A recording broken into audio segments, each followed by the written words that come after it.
दोस्तों, हम हर हफ्ते आपके लिए लेकर आते हैं एक नई सच्ची और डरावनी हॉरर कहानी।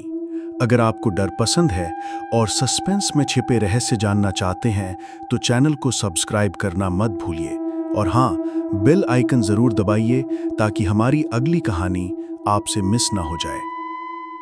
ये कहानी है दिल्ली के मशहूर शनि बाजार की, लेकिन इस कहानी में बाजार के शोर की जगह है सन्नाटा। ऐसा सन्नाटा जिसमें चीखें भी दम तोड़ देती हैं। आर्यन, प्रियांशु और दीक्षा तीन दोस्त थे जो दिल्ली यूनिवर्सिटी में पढ़ते थे। पुरानी दिल्ली घूमने का उन्हें बहुत शौक था। एक बार कॉलेज की छुट्टियों में उन्होंने तय किया कि वो शनिवार की रात शनि बाजार जाएंगे।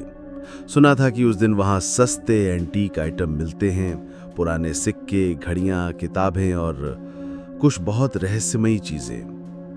लेकिन लोकल लोगों ने उन्हें एक अजीब बात बताई कि हर महीने के आखिरी शनिवार को जब अमावस पड़ती है तब शनि बाजार का एक हिस्सा बंद कर दिया जाता है। वहां कोई दुकान नहीं लगती, कोई ग्राहक नहीं आता, क्योंकि उस हिस्से में कुछ अशुभ और अजीब होता है। आर्यन इन सब बातों पर यकीन नहीं करता था। उसने कहा, डरने वालों के लिए कहानियां होती हैं, हिम्मत वालों के लिए रोमांच। तीनों ने तय किया कि वो उसी अमावस्या वाली रात को उस बंद इलाके में जाएंगे। रात के 11 बजे वे पहुंचे शनि बाजार के उस वीरान कोने में जहां हर दुकान की शटर बंद थी और गलियों में अजीब सी सरसराहट थी, जैसे कोई अनदेखी चीज पीछा कर रही हो। चलते चलते दीक्षा को एक पुराना झूला दिखा, लकड़ी का, टूटा फूटा, मगर खुद ब खुद हिलता हुआ। ये देखो, कोई तो है यहाँ, दीक्षा ने कांपते हुए कहा। भूत को भी झूले का शौक है क्या? आर्यन हंसने लगा। तभी एक बूढ़ा दुकानदार आया। उसकी आंखें लाल थीं, आवाज कांप रही थी। उसने कहा, तुम लोगों को नहीं पता, ये झूला एक बच्ची की आत्मा का है। हर अमावस की रात वो इसी पर झूलती है और जो उसकी झूले की डोरी छूता है वो अगले सुबह जिंदा नहीं बचता। लेकिन आर्यन रुका नहीं। उसने मस्ती में झूले को जोर से हिला दिया और कहा, चलो अब आगे बढ़ते हैं। जैसे ही उन्होंने आगे कदम बढ़ाया, हवा में ठंडक सी बढ़ गई। दीक्षा का कैमरा अपने आप ऑन हो गया। प्रियांशु ने डरते हुए कहा, चलो वापस चलते हैं, ये जगह सही नहीं लग रही। पर तब तक देर हो चुकी थी। रास्ता बदल चुका था। जिससे आए थे वो गली अब नहीं थी। हर दुकान का बोर्ड अजीब भाषा में था और हर गली के कोने पर काली परछाइयां झलक रही थीं। तभी उन्हें एक छोटी बच्ची दिखी, सफेद फ्रॉक में, उलझे बाल और हाथ में एक कटी हुई गुड़िया। उसने धीमे से कहा, तुमने मेरे झूले को छुआ, अब तुम में से एक नहीं बचेगा।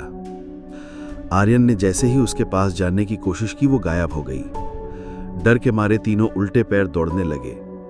लेकिन शनि बाजार जैसे भूल भुलैया बन चुका था। हर गली उन्हें उसी झूले वाले मोड़ पर ले जा रही थी। दीक्षा रोने लगी, उसकी आंखें लाल हो गई थीं। मुझे कुछ अजीब महसूस हो रहा है, कोई मेरे अंदर घुसने की कोशिश कर रहा है। तभी प्रियांशु ने देखा, दीक्षा के पैरों के पास से काले धुएं जैसी कोई चीज निकल रही थी जो झूले की तरफ जा रही थी। और फिर एक पल में दीक्षा की आंखें पूरी तरह सफेद हो गईं। उसने एक अजीब आवाज में कहा, अब मेरी बारी है झूलने की। वो झूले की तरफ बढ़ी और खुद को उसकी डोरी से बांध लिया। आर्यन और प्रियांशु चिल्लाते रहे मगर उनकी आवाज किसी ने नहीं सुनी। दीक्षा झूले के साथ हवा में झूल रही थी। उसकी गर्दन एक भयानक एंगल में झूल रही थी। सुबह जब पुलिस आई तो सिर्फ 2 लड़के बेसुध हालत में मिले और एक लाश जो उसी झूले से लटक रही थी। कोई नहीं जानता कि आर्यन और प्रियांशु को क्या हुआ। वे आज भी अस्पताल में हैं, चुप, खामोश, किसी सवाल का जवाब नहीं देते। लेकिन शनि बाजार के उस कोने में आज भी वो झूला है और हर अमावस की रात वो खुद ब खुद हिलता है। अगर आप भी कभी शनिवार की रात दिल्ली के शनि बाजार जाएं, तो उस पुराने झूले की तरफ बिल्कुल मत जाना, क्योंकि अगला नाम आपका हो सकता है। अगर आपको ये कहानी पसंद आई हो तो चैनल को जरूर सब्सक्राइब करें और अगली कहानी के लिए कमेंट में बताएं किस टॉपिक पर अगली भूतिया कहानी हो।